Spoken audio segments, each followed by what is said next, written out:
Welcome to this explainer. We're jumping right into a real cyber thriller today, unpacking the deep systemic layers of Windows tracking. We are going to look at the exact methods, the hidden registry keys, and the behind-the-scenes network behaviors Windows uses to pinpoint your specific machine, and what all of this actually means for your privacy. So, picture this. It's July 2026. The FBI successfully nabs a suspect tied to the infamous Scattered Spider hacking group.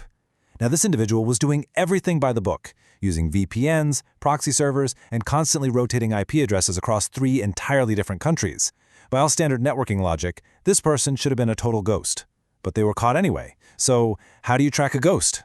Well, the answer is something called the GDID, or Global Device ID. This is a 64-bit passport unique ID issued directly by Microsoft servers. And the crazy thing? It survives VPN changes, it survives major Windows updates, and it survives IP rotation. Today, we are going to dive deep into this identifier to understand exactly why it's so sticky and why it stays active no matter what you do. Section 1. Software and Hardware Fingerprints. Okay, before we get to why the GDID is so inescapable, let's talk about the illusion of control. Windows creates this really complex web of software-level identifiers embedded right in your registry. You've got your machine guide from when you installed the OS, your SQM machine ID, which is what you actually see as your device ID in settings, and your SUSE client ID, which ties your machine's entire update history to a specific code. Now, because these are software level, a power user can technically change or rotate them. And honestly, this gives a lot of people a totally false sense of privacy. They think, hey, if I spoof these registry keys, I'm anonymous. Spoiler alert, you aren't. Because the stakes escalate very quickly as we move down the stack. Once we go from the software layer down to the hardware firmware, like the SMBIOS UUID burned into your motherboard or the endorsement key in your TPM chip, these fingerprints become absolutely immutable. You literally cannot change them without physically ripping components off your motherboard. Notice how you can change the machine GID, but those hardware IDs are locked in. And then right at the bottom, we see the GDID, which resets on a reinstall, sure, but fundamentally has 0 off switch. And beyond just those static hardware parts, Windows is actively synthesizing your hardware traits into CHIDs, or Computer Hardware IDs. Every single time you boot up your computer, Windows grabs fields from your motherboard's SMBIOS, like the manufacturer, the family, the BIOS version, and computes SHA-1 hashes out of them, meaning Windows can perfectly identify your exact hardware setup without leaving a single persistent file on your hard drive. It's like a digital fingerprint calculated dynamically every single time you hit that power button. Section 2. Network leaks and telemetry. So, you fire up your VPN and think you're safe, right? Well, let's look at how Windows behaves before you even open a single app. At T0, your network connects. Literally 1 second later, the Network Connectivity Status Indicator, or NCSI, fires off an HTTP GET request to a Microsoft server. At T+2 seconds, it sends a DNS query. It's only at T+5 seconds that your VPN tunnel is actually fully established.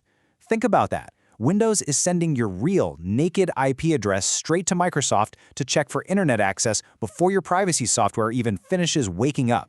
And once you are connected, man, the data just starts flowing. You know that settings toggle for diagnostic data? It's actually incredibly misleading. Even if you explicitly turn off optional diagnostic data, there's a mandatory baseline of telemetry that continuously flows on Home and Pro editions. Your hardware specs, your driver versions, crash dumps, all of it is quietly scooped up by the DiagTrack service and uploaded to vortex.data.microsoft.com. It is a required floor of telemetry that operates completely regardless of what you click in your settings. Section 3. Why GDID stays active. Okay, so here is the core of our explainer. We've talked about local IDs and telemetry, but the GDID is a totally different beast. Why does it stay active? Because the privacy battle isn't lost on your hard drive, it's lost in the cloud. The GDID is not generated locally on your machine. When you set up a device, Microsoft's account service reaches out to login.live.com, mints the unique identifier on their servers, and then writes it back down to your registry. It is completely server-side provisioning. Let's look at the exact chain of how this works, step by step. Step 1. The Windows Live ID service provisions your device. Step 2. The Connected Devices Platform service reads that ID and permanently registers it into Microsoft's Cloud Graph. And Step 3. Delivery Optimization constantly reports that global device ID back to Microsoft, alongside your ISP, your city, and your country every single time your system updates. It's this automated, continuous loop that you simply can't opt out of. Now, you might be thinking, hey, I'll just use a local account and avoid all this. Well, not quite. Signing into a Microsoft account definitely triggers the full provisioning and syncs all your activity to the cloud. But a local account isn't completely spared.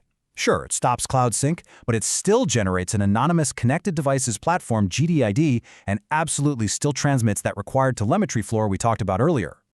To put the sheer scale of this into perspective, we're talking about roughly 1.6 billion active Windows devices caught in this tracking framework. That's your PC, your workplace's network, and basically every connected machine out there. It generates these massive timestamp records of IP history stored on Microsoft servers.